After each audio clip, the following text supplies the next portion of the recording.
That the new Land Rover Discovery has a whiff of Range Rover about it should come as no surprise given that it shares its underpinnings with the Range Rover and Range Rover Sport. When you see a Range Rover next to a new Discovery, sit in the respective cabins, look at the price lists for certain models and go for an off-road drive, as we have been doing in a late prototype in Scotland. Those first impressions of the car were only reinforced. But then you head into the back and start to play with the rearmost 5 seats. In a Range Rover you can T-collapse the electronically powered individual seats to create a space the size of a decent studio flat, or leave them all up and have 5 full-size adults sit with as much head and legroom as they ever need, their own individual storage, seat heaters and phone chargers, and still have room for a couple of bags in the boot. That sounds much more like a Discovery.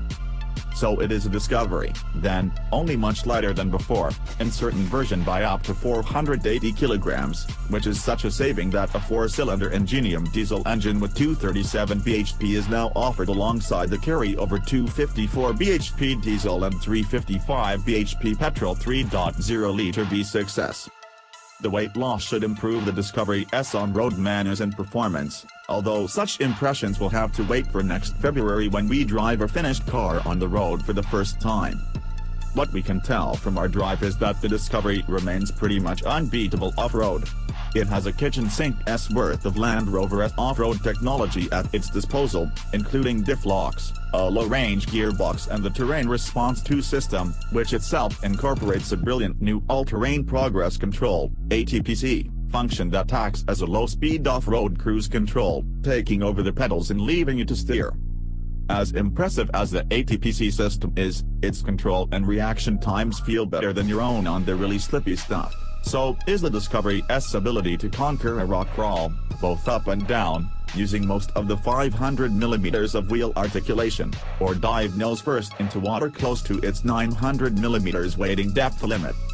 On the rest of the purely off-road route, the standard all-weather tires and height-adjustable air suspension combine with all the electronic trickery to find grip and control over any given surface where there has no right to be any. There is nothing dramatic to report about conquering this terrain, such is the ease with which the Discovery goes over it. While we can T-drive on-road, the test does allow us a chance to have a nose around the interior. The Range Rover impressions are felt strongest of all in the front cabin. This is an interior of high quality, and now one at last of high technology thanks to the introduction of JLRS and Control Touch Pro widescreen, touchscreen, HD infotainment system. The driving position is as commanding as ever, and there is a real feeling of solidity built up around the driver. The seat is comfortable and there is an armrest on each side of the driver.